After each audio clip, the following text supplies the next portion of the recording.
ரீசெண்டா நிறைய போஸ்ட் எல்லாம் போட்டிருந்தேன். அதுல வந்து வந்து பாத்தீங்கன்னா, சுக்கிரன் குரு ஆகாது.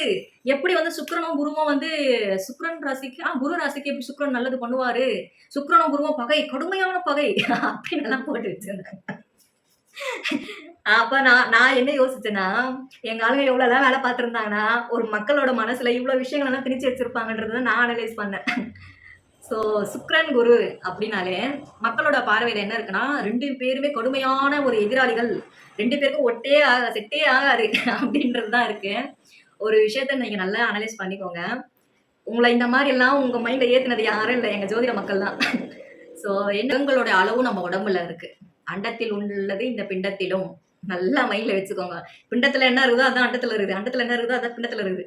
இது நல்லா மைண்ட்ல வச்சுக்கோங்க. 9 கிரகங்களும் உள்ளுக்குள்ள வரும்போது சுக்கிரன் மட்டும் எப்படி வெளியே போயிடுவாரு? ஸோ 1 அடுத்து 9 கிரகங்கள் உள்ளுக்குள்ள இருக்குன்னு சொல்லிட்டோம். இது போக இந்த 9 கிரகத்தோடைய அளவு நீங்க பொறக்கும் பொழுது ஒவ்வொரு ரேஷியோல இருக்கும். அது வந்து கூட இருக்கா, குறைவா இருக்கா அப்படின்ற ஒரு கணக்கு இருக்கு. எல்லாமே கரெக்ட் பேலன்ஸ்ல இருந்தா பிரச்சனை இல்லாம இருக்கும். ஒண்ணு கூட, ஒண்ணு குறைய இருக்கும்பொழுது தான் அந்த குறைகளை நிவர்த்தி செய்வதற்கு தான் பரிகாரங்கள். யோசிச்சுக்கோங்க. அடுத்து வந்து என்ன அப்படின்னா, சுக்கிரன் அப்படின்னாலே ஹார்மோன்ஸ் கிரகம். ஒரு ஆம்பளைய நீ ஆம்பளை தான் சொல்றதுக்கும், ஒரு பொம்பளைய நீ பொம்பளை தான் சொல்றதுக்கும் காரணகர்த்தாவா மேஜரா இருக்கக்கூடியது சுக்கிரன் தான். சரிங்களா? சுக்கிரன் ஒரு ஆணோட ஜாதகத்துல கெட்டு போச்சுன்னா, ஆண் தன்மை குறைவு. அப்போ நீங்க தனுசா இருந்ததுன்னா, சுக்கிரன் உங்களுக்கு பலமா இருக்கணுமா, பலவீனமா இருக்கணுமா, அளவா இருக்கணுமா? கேள்வி வருது இல்லையா?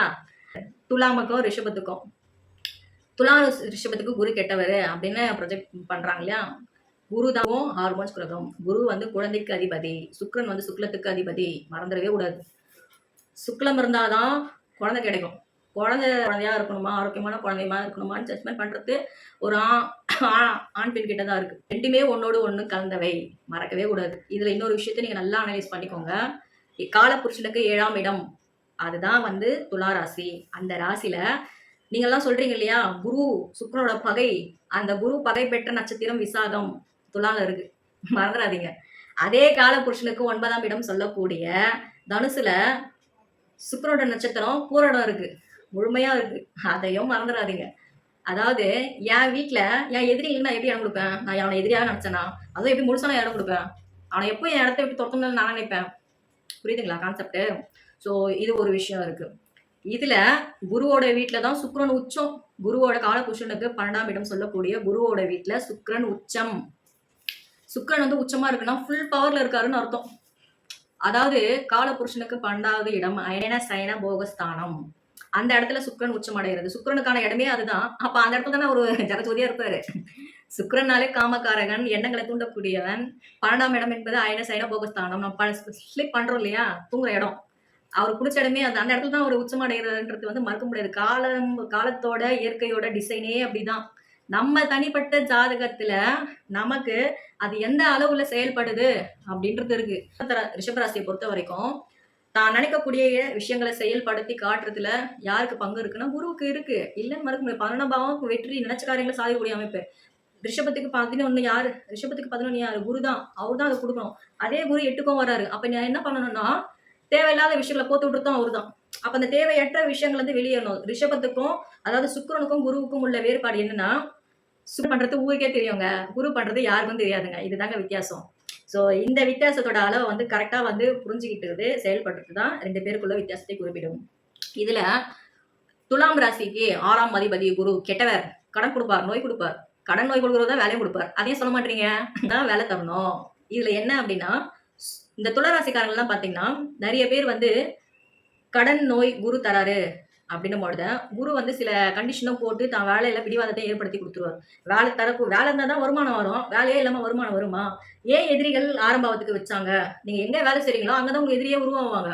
சும்மா இருக்கிறவங்க கிட்ட எங்கேயாவது எதிரி உருவாக மாட்டாங்க. நாம எந்த தொழில இருக்கோமோ அந்த தொழில தான் நமக்கான எதிரிகள் உருவாவார்கள். மறக்க முடியாது. லைஃப்ல இதுதான். நீங்க ஒரு வேலை செஞ்சுட்டு இருப்பீங்க. அந்த வேலை நல்லா போயிட்டு இருக்கும். அந்த இடத்துல உங்க பெர்ஃபார்மன்ஸ் பண்ணும்போது, "ஏப்பா அவன் வந்துட்டான்ப்பா, அவன் பண்றான்ப்பா, அவனுக்கு தான் பேர் கிடைக்குது, அவனுக்கு தான் புகழ் கிடைக்குது, அவன காலி பண்ணப்பா, அவன காலி பண்ணா தான் நம்ம நல்லா இருக்க முடியும்." மனிதனோட நேச்சரான குணமே இதுதான். ஸோ 6ஆம் பாவம் வேலை, எதிரி, கடன், நோய் இதெல்லாம் குறிப்பிடுறோம் இல்லையா? எதிரி, கடன், நோய் சொல்லக்கூடிய அதே 6ஆம் பாவத்துக்கு வேலையும் உண்டு. மறந்துடவே கூடாது. வேலை இருக்கிற இடத்துல தான் எதிரிங்க இருப்பாங்க. அதையும் மறந்துடக்கூடாது. ஸோ நிறைய விஷயங்கள் இருக்குங்க. நாம அதை எப்படி புரிஞ்சுட்டு இருக்கோம்னு இருக்கு. அதெல்லாம் கரெக்டா பிரிச்சு பிரிச்சு பிரிச்சு பிரிச்சு பார்க்க தெரியணும். சுக்கிரனாலே கெட்டவர், குருனாலே நல்லவர் அப்படின்லாம் கிடையாது. யாருக்கு நல்லவர், யாருக்கு கெட்டவர். நான் அனலைஸ் பண்ண வரைக்கும் ரிஷபத்தை விட, துலா ராசியை விட, மிதுனத்துக்கும் கன்னிக்கும் குருவை மாதிரி எக்ஸ்ட்ரீமான வில்லன் யாருமே கிடையாது. பாதகாதிபதி, மாரகாதிபதி, 7 கூடிய குரு. ஸோ எவ்வளோ ஒரு கஷ்டங்களை வந்து மிதுனமும் கன்னியும் வாழ்க்கையில ஒரு பிரச்சனையை அனுபவிக்குதுன்னா பின்னாடி சைலன்ஸ் கில்லரா இருக்கக்கூடியது குருவா தான் இருக்கு.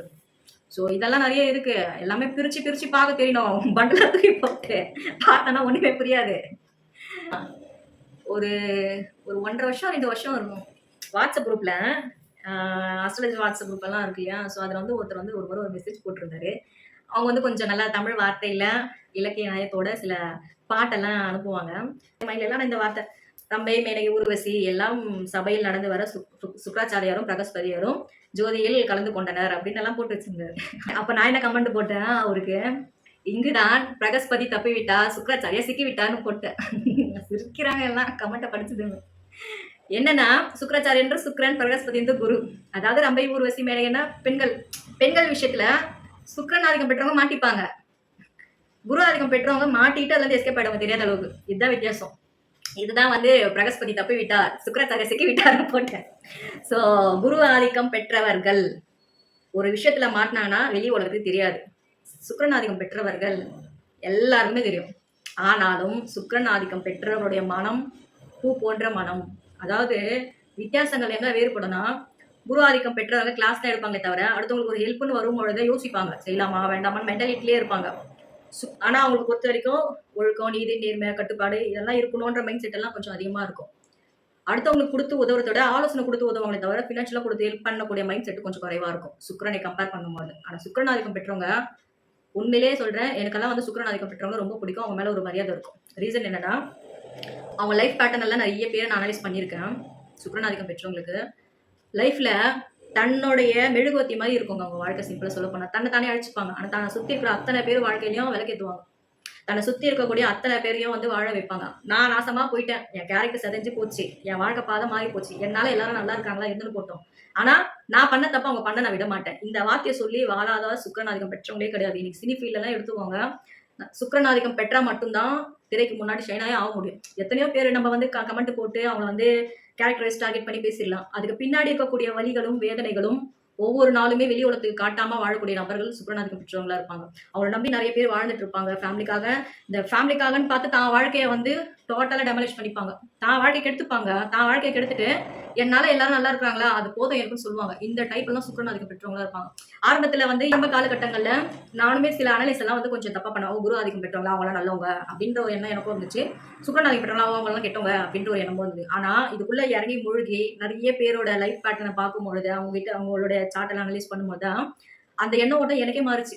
ஏன்னா சுக்ரன் ஆதிக்கம் பெற்றவங்க கிட்ட ஒருத்தவங்களை வாழ வைக்கணுன்ற எண்ணம் அதிகமா இருக்கும். தனக்கு வரைக்கும் வலி, வேதனை, கண்ணீர், மனக்கசப்பு, பர்சனல் லைஃப் ரொம்ப அடி வாங்கியிருக்கும். இல்ல வாழ்க்கையே இல்லாம கூட இருக்கும் நிறைய பேருக்கு. ஆனா தன்னை சார்ந்தவர்களுக்கு அதிகமாக உதவி செய்வதில் நம்பர் 1 யாருன்னா அவங்க தான். ஸோ அவங்க கிட்ட வந்து கொடுத்து உதவக்கூடிய மனசு அதிகமா இருக்கும். நல்லவனும் கெட்டவனும் என்னை நம்பி வந்துட்டான், நான் பட்ட கஷ்டம், பட்ட அசிங்கம், அவமானம் அதெல்லாம் அவனும் படும்போது என்னை நம்பி வந்தவங்க நான் எப்படி கைவிடுவேன், இந்த வார்த்தையெல்லாம் அதிகமாக சொல்லுவாங்க. பொருளாதார ரீதியில கொடுத்து உதவக்கூடிய மண் கொண்டவர்கள் சுக்ரன் ஆதிக்கம் பெற்றவர்கள். அதெல்லாம் வந்து மறுக்கவே முடியாது. நான் அதுக்கு தான் சினி ஃபீல்டில் வந்து உதாரணம் சொன்னேன். ஏன்னா நிறைய பேருக்கு நான் அனலைஸ் பண்ணியிருக்கேன். அவங்க சார்ட்லலாம் சில விஷயங்கள் எல்லாம் உண்டு இல்லையா? ப்ராக்டிக்கலாக நம்ம பார்க்கும்போது நமக்கு வந்து சில விஷயங்கள் எல்லாம் அது ஒரு டிஃபால்ட்டாக இப்படி அப்படின்னு கமெண்ட் போட்டு போயிடலாம். தனிப்பட்ட லைஃப்பை வந்து அவங்களோட லைஃப் வந்து பார்க்கும்பொழுது எவ்வளோ வலி வேதனை இருக்கும் தெரியுமா சுக்ரன் ஆதிக்கம் பெற்றவர்களுக்கு. அது சுக்ரன் ஆதிக்கம் பெற்றவர்களும் பொழுது ரிஷபமோ இல்லைன்னா வந்து துலாமோன்றது கிடையாது. ஒரு தனி ஜாதகங்களில் சுக்ரன் தான் மற்ற எல்லா கிரகங்களை விட வலுத்திருக்கணும். ஸோ மற்ற எல்லா கிரகங்களை விட சுக்ரன் வந்து நல்லா பலமா இருக்கு அப்படின்னும் போது ஒரு ஜாதகத்துல சுக்ரன் ரொம்ப பலமாயிடுச்சுனாலே குரு அடி வாங்கிடும். ஸோ அப்படி அடி வாங்கும்பொழுது அந்த சுக்ரன் ஆதிக்கம் பெற்றவங்களுக்கு பர்சனல் லைஃப் நல்லாவே இருக்காதுங்க. ஓப்பனாக சொல்லணும்னா பர்சனல் லைஃப் ரொம்ப அடி வாங்கும். அதே போல சுக்ரன் ஆதிக்கம் பெற்றவங்களோட ஒரு விஷயம் என்னன்னா, இருக்கிறவங்க கிட்ட ஆடியை போட்டு இல்லாதவங்களுக்கு செலவு பண்ணக்கூடிய டைப் தான் இருப்பாங்க. இருக்கிறவங்க கிட்ட கறந்துருவாங்க, இல்லாதவங்களுக்கு செலவு பண்ணுவாங்க. ஸோ இதெல்லாம் வந்து நிறைய அனலைஸ் பண்ணி பார்க்கும்போது தான் தெரியுது இவ்வளோலாம் இருக்குது அப்படின்னு. ஸோ மேலோட்டமாக பார்க்கும்பொழுது நம்ம கண்ணுக்கு வந்து எல்லாமே வந்து தெளிவாக தெரிகிற மாதிரி தான் இருக்கும். ஆனால் உள்ளக்குள்ளே எவ்வளோ விஷயங்கள் இருக்குன்றது டீப்பாக அனலைஸ் பண்ணும்போது தான் தெரியும். சுக்ரன் ஆதிக்கம் பெற்றவர்கள் எல்லாருமே வந்து கெட்டவங்களும் கிடையாது. குரு ஆதிக்கத்திலேயே பிறந்தவங்க எல்லாருமே நல்லவு கிடையாது. ஸோ ஒருத்தருக்கு பசிக்குது அப்படின்னும்பொழுது, இந்த சைடு கடை இருக்கு, அந்த சைடு இது இருக்கு, அங்க போய் வாங்கிக்கோ அப்படின்னு சொல்றத விட, வாங்கி குடுத்து அந்த டைம்ல அவங்க பசி ஆத்துறது எப்படி இருக்கு? அந்த வித்தியாசங்கள் தான். அந்த வித்தியாசங்கள் சொல்றது தான் இது போல கிரக நிலவரங்கள். ஸோ குருவும் எனக்கு சுக்கிரன் செட் ஆக மாட்டாருன்றதுக்கு, குரு வந்து சில ரூல்ஸ் எல்லாம் போடும். சுக்கிரன் வந்து ரூல்ஸ்க்கெல்லாம் கட்டேப்படாது. இந்த வித்தியாசம். ஸோ கரெக்ட்டான வழியில போங்க அப்படின்னு சுக்கிரன் ஆதிக்கம் பெற்றவங்க கிட்ட சொன்னான்னா, "போ என் கஷ்டம் நானும் பச்ச வலி எனக்கு தான் தெரியும், உனக்கு என்ன தெரியும்னு" சுக்கிரன் சொல்லும். அதே போல சபையெல்லாம் பார்க்காது. எல்லார்கிட்டயும் கேஷுவலா பேசும், பழகும். "நான் கெட்டவன் தான், நான் இப்படிதான். உனக்கு என்ன பிரச்சனை?" இத சொல்லக்கூடியது சுக்கிரன். நான் தப்பெல்லாம் பண்ண மாட்டேன். நான் நல்லவன் தான் போய் பேக் எண்ட்ல போய் எல்லா தப்பும் பண்றது குரு. ஸோ இதெல்லாம் விஷயங்கள் வந்து நெறைய இருக்கு. நிலவரங்கள், அதோட சேர்த்துக்கூடிய இணைப்புகள், இதமும் நம்ம கருத்துல வச்சுக்கிட்டு அனலைஸ் பண்ணா தான் நமக்கான தெளிவான புரிதல்கள் கிடைக்கும். ஸோ நெறைய விஷயங்கள் வந்து நம்மளுடைய முன்னோர்கள் வந்து ஜாடமாடையாவும், புராண கதைகளோட கனெக்ட் பண்ணியும், ஸோ தத்துவங்களா வந்து கோவில்ல வந்து வடிவமைச்சும் சொல்லியிருக்காங்க. இது நெறைய கோவில்லாம் நீங்க போய் ஒரு சிற்பத்த வந்து கரெக்ட்டா அனலைஸ் பண்ணுங்க அப்டின்னும்பொழுது, அது பின்புலமா ஒரு கதை இருக்கும். நாமெல்லாம் அந்த நல்லா இருக்கே அப்படின்னு பார்த்துட்டு வருவோம். ஸோ இது போன்ற விஷயங்கள்லாம் நெறைய இருக்குங்க. இத பத்தி தகவல் எல்லாம் நீங்க மேலும் தெரிஞ்சுக்கணும்னா இந்த சேனல சப்ஸ்கிரைப் பண்ணிக்கோங்க. ஜோதிடம் மற்றும் ஆன்மீகம் சார்ந்த தகவல் எல்லாம் நான் உங்களுக்கு வந்து புதுமையான தகவல்கள், அறியப்படாத தகவல்கள நான் அதுல உங்களுக்கு சொல்லப் போறேன். நன்றி, வணக்கம், வாழ்க நலம்.